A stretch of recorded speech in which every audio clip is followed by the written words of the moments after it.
All right, so it's 6:30, so I'm going to jump right in. Welcome to Take Control of Your Blood Pressure, where I'm going to give you some natural tips to help control your blood pressure.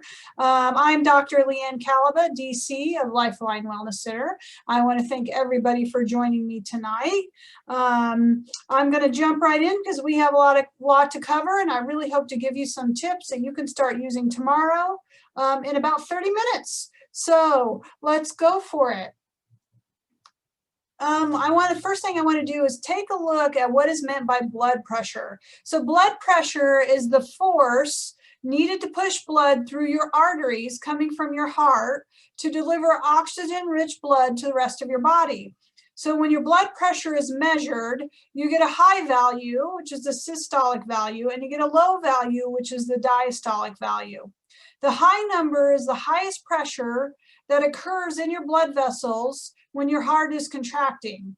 The low value is the pressure in your arteries between heartbeats when your heart is actually relaxed. So a blood pressure reading that is considered normal is 120/80 millimeters of mercury. That's what the mmHg stands for. High blood pressure or hypertension is typically considered for anything over 140/90, although the most updated guidelines from the American Heart Association are now labeling 130/80 as the cutoff for hypertension. So having an elevation in just one of those two values may be enough for a hypertension diagnosis. So let's start by understanding what it's meant to have high blood pressure. So when the pressure required to circulate your blood is high, it places an abnormal amount of stress on your heart muscle and on the small arteries, and it reduces the amount of oxygen that's delivered to the smallest blood vessels in your body. So both of these consequences lead to many of the secondary effects of hypertension. So these secondary effects include coughing, diarrhea or constipation, dizziness or lightheadedness, erection problems, feeling nervous, feeling tired, weak, drowsy, or lack of energy, headaches, and even nausea or vomiting. So according to the medical physiology textbooks, as much as 95% of hypertension is called essential hypertension, meaning when they call something essential, the underlying cause is unknown. However, this isn't really true. We are well aware of a number of factors that have been identified as contributing to high blood pressure. So I'm going to go over a few of those now. Insulin and leptin resistance. So this is actually at the core of the problem for most people, but not everybody who has hypertension. So insulin helps your body store magnesium, which helps relax your muscles. So if your cells have grown resistant to insulin, then you won't be able to store magnesium, which leads to blood vessel constriction and increases your blood pressure. It's just classic physics. If the diameter of the vessel is less or smaller, then the pressure inside the vessel is higher. So as your insulin and leptin levels increase, it causes your blood pressure to increase. So that's why hypertension is often the result of elevated insulin levels, and dietary intervention is a key ingredient to addressing this. Specifically, a ketogenic diet is very helpful for addressing hypertension. Another contributing factor is elevated uric acid levels. They're significantly associated with hypertension. So any program adopted to address high blood pressure needs to help normalize your uric acid levels as well. Poor nutrition, including in childhood, has clearly been shown to raise the risk of high blood pressure in adulthood. And then air and sound pollution. So this might surprise some people. Air pollution affects blood pressure by causing inflammation, while noise pollution causes this effect on your nervous and hormonal systems. So living in an area that has constant noise pollution, such as a busy city street or where there's city noise all night long, has actually been shown to increase the risk of hypertension by 6% compared to people living in an area where noise levels are even 20% lower. So to address these factors, You know, avoiding smoking, considering using earplugs during your sleep if you live in a noisy neighborhood, taking steps to improve your diet and even your indoor air quality actually help you support hypertension. So let's look at the effects of high blood pressure on your body. Unfortunately, 20% of people who suffer from high blood pressure don't even know it. They're completely unaware of the condition. So with uncontrolled or poorly controlled hypertension, you increase the risk of significant health effects that reduce your quality of life and have a negative impact on your lifespan. So hypertension can increase the risk of stroke, as it can cause the blood vessels in your brain to rupture or clog more easily. In both of those cases, oxygen supply to a portion of the brain ceases, resulting in a stroke. So this increased workload on the heart muscle can also result in heart failure and damage to the arteries that supply the heart muscle. That in turn can then lead to a heart attack. Hypertension may damage the smaller arteries, reducing to the amount of oxygen delivered and severely impacting the ability of organs to function. This impacts your kidneys and even your eyes. Your eyes have the smallest blood vessels in your body, so hypertension can affect your vision. Kidney failure and vision loss can result from this. The damage to the smaller blood vessels is actually called microvascular disease. It can also lead to angina, which is chest pain when the heart muscle doesn't get enough oxygen, and it can lead to sexual dysfunction.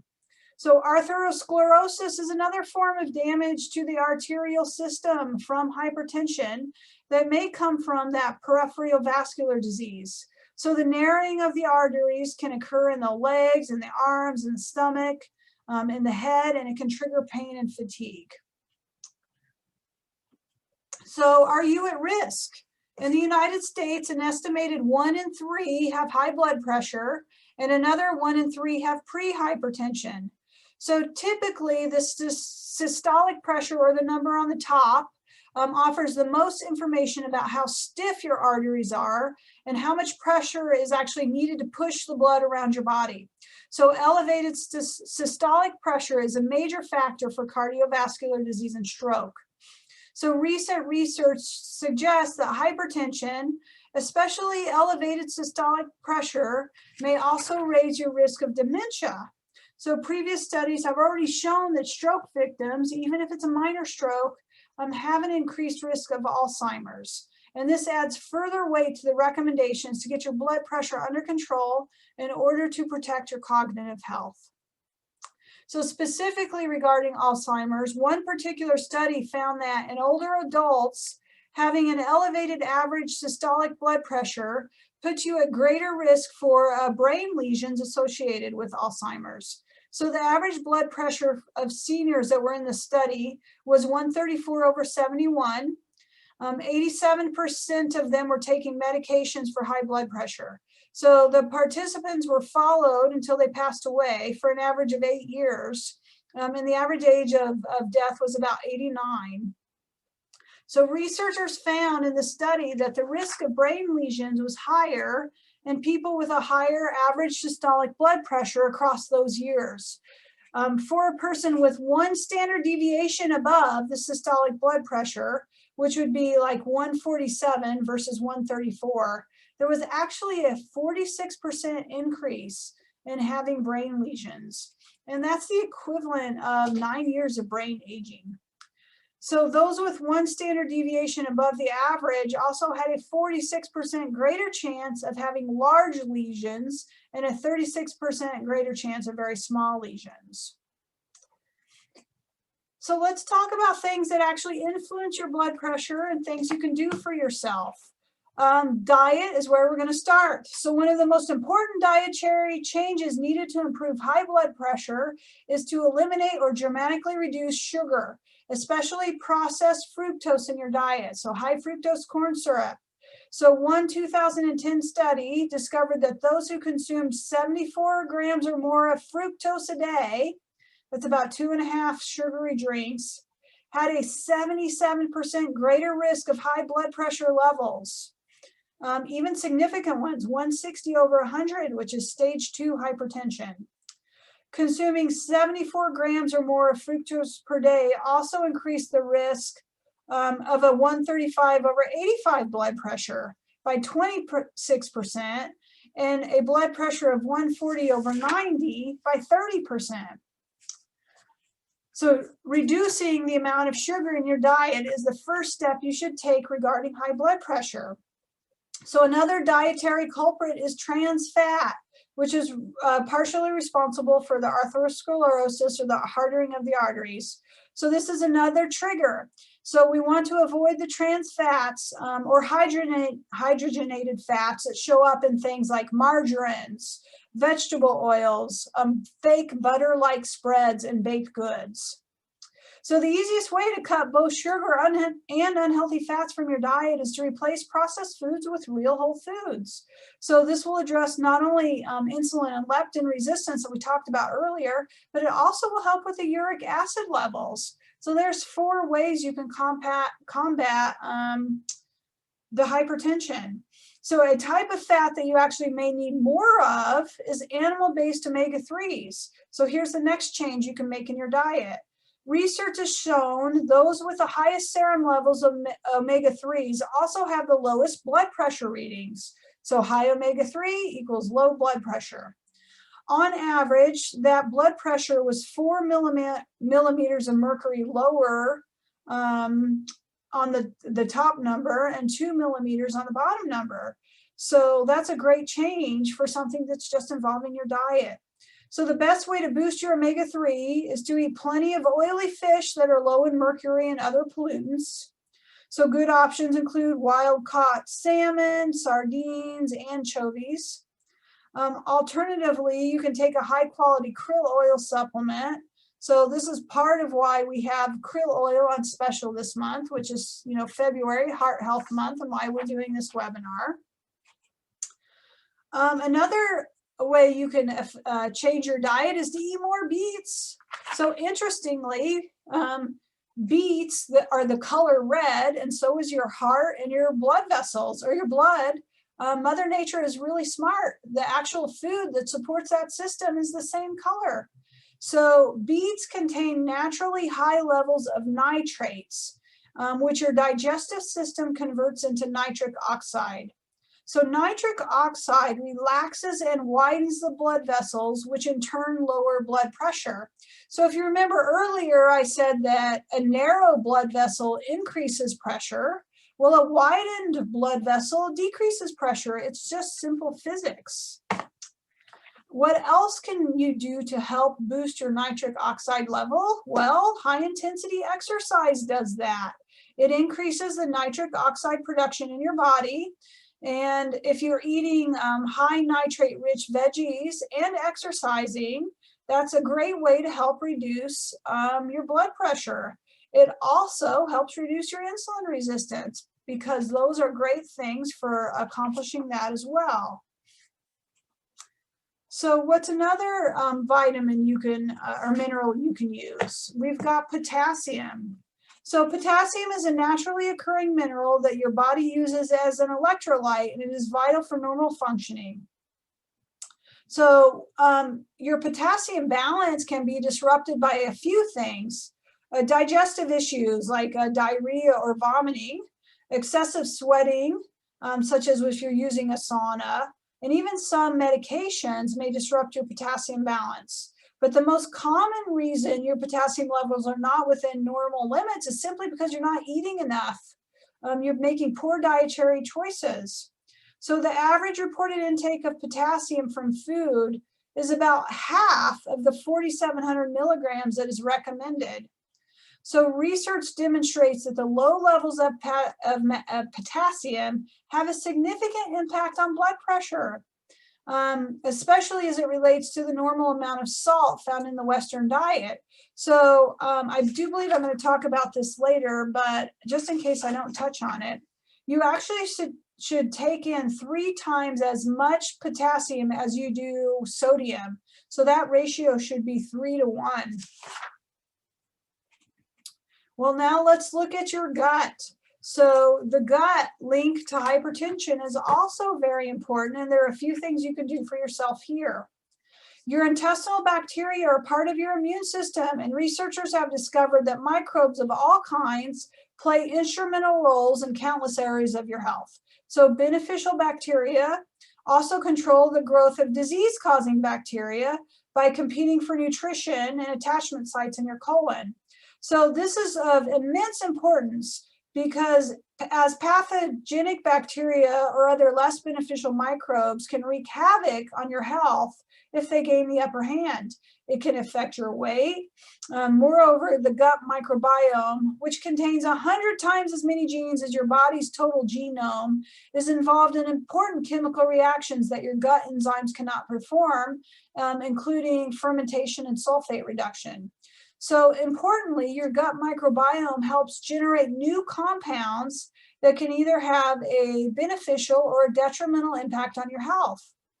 Among the most recent research, studies show that beneficial gut bacteria or probiotics help improve your liver function and help lower blood pressure. So let's talk about how probiotics help.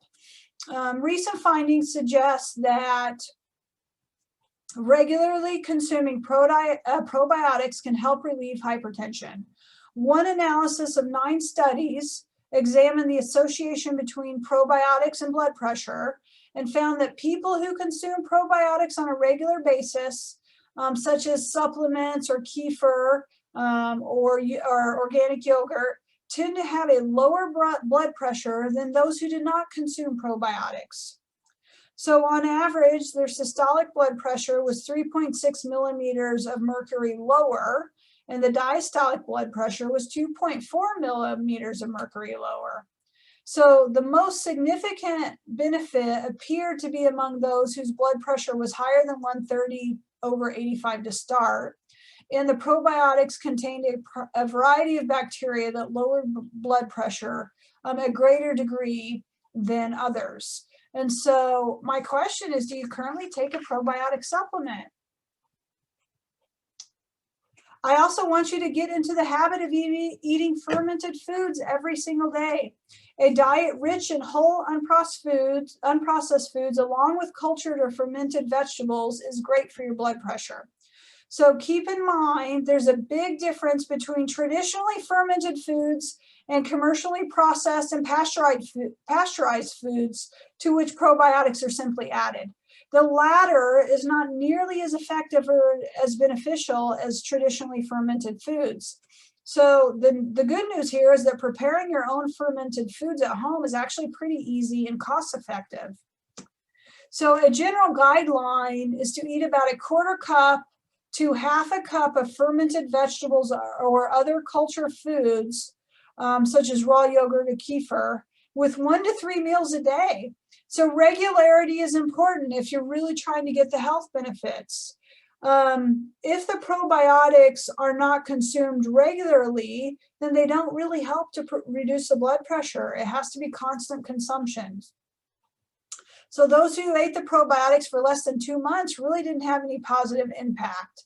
The evidence clearly suggests that you have to consume them ongoing and every day.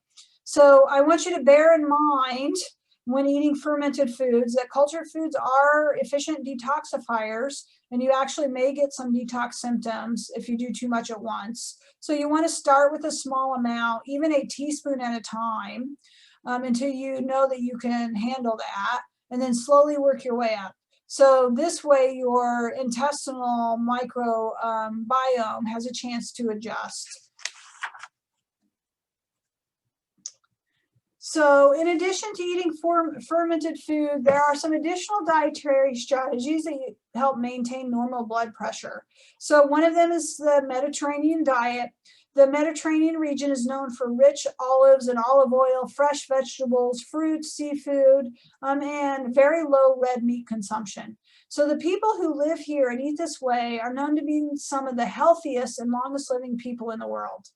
So most of the diet's health benefits are likely to be due to being low in sugar, with moderate animal protein, and high in healthy fruits and vegetables and healthy fats. So another diet is the Pan-Asian modified Mediterranean diet. And it highlights the crucial nature of eating high fiber, healthy fat, Mediterranean type foods. So it emphasizes the healthy fats and vegetables while minimizing synthetic fats. Another diet that's been put together is the dietary approach to stop hypertension, or the DASH diet. It consists largely of fresh vegetables, fruits, lean proteins, low-fat dairy, and grains. So really, the belief around this diet, even though the grains and the dairy might not be great for people, especially with allergies, it's also a very low sodium diet. So lowering your sodium is likely the reason why it's so effective. It's also low in sugar and low in fructose. So the next thing you can do for yourself is exercise. Exercise helps reduce your blood pressure. Inactivity and blood pressure are closely related. So closely that exercise is considered the first line of treatment by several health authorities, including the World Health Organization, the International Society of Hypertension, the U.S. Joint National Committee on the Detection, Evaluation, and Treatment of High Blood Pressure, if we could add even more words to that title. So research shows that inactive people have a 30 to 50% greater risk for high blood pressure than their active counterparts. So what does your exercise routine look like? How frequently do you move or prioritize movement in your day-to-day activities? So let's look at some more drug-free methods to control your blood pressure. Factors that may influence your blood pressure are varied. Although diet and exercise are important strategies, of course, other things that you can incorporate into your life can also positively affect your blood pressure and improve your overall health. So one of these factors is a lifestyle choice, such as quitting smoking. Intermittent fasting is also very useful in lowering your blood pressure. And then, of course, the last one is reducing your stress may impact your blood pressure. So the connection between stress and hypertension is well documented. It still does not receive the emphasis it deserves. It has been shown that people with heart disease can lower the risk of subsequent cardiac events by over 70% simply by learning to manage your stress. So suppressed negative emotions such as fear and anger and sadness can severely limit your ability to cope with stress that's unavoidable in our everyday life. So it's not the stressful events themselves that are harmful, but it's the lack of the ability to cope.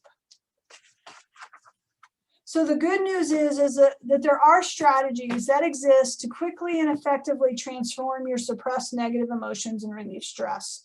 So we can do things like meditation, journaling, talking to other folks, sharing your experience. We have visualization, we have yoga. One popular method is the emotional freedom technique, or EFT. So it's easy to learn and it's easy to use. It helps release negative emotions by combining visualization with a calm, relaxed breathing, while gently tapping on certain areas of your face and your arms to reprogram deeply seated emotional patterns. So you can look EFT up online and find some easy how-to guides.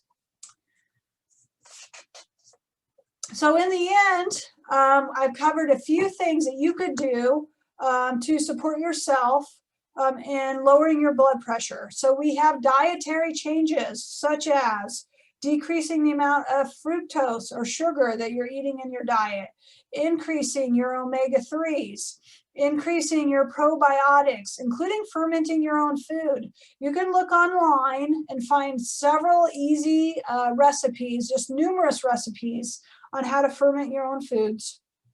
If you do want to buy something that's pre-done, the best one that I found is, it's called Farmhouse Culture. I know you can get it at natural grocers and Whole Foods. I'm not sure if Sprouts carries it, but I'd be really surprised if they didn't. And they have the simple sauerkraut in a few different varieties, but they also have other vegetable mixes, which are really yummy. So you could try that. Of course, we have exercise. We have assessing your potassium levels. I would like for everybody to get 4,700 milligrams of potassium a day. We want your potassium to be 3 times more than the amount of sodium that you consume. And then lastly, things you can do for yourself include stress reduction techniques. So I want you to look at all of those opportunities as ways to personally impact your blood pressure without having to take medications. It doesn't mean that if you're on medications, you should stop them. But if you start some of these other things, for sure, I want you to talk to your primary care physician, because eventually you might have the opportunity to reduce your medications. So I know I went through this pretty fast because I like to hold people's attention, and 30 minutes is about that timeline. So I apologize if you're feeling overwhelmed by that information. So I want to give you a chance to answer or to ask questions.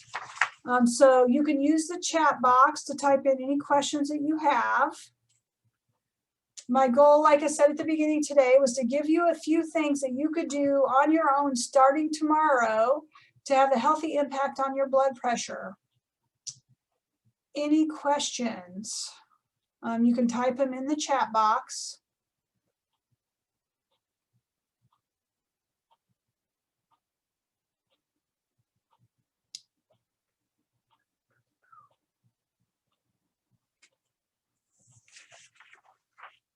Okay, I'll wait around for a minute or so to see if I have any questions.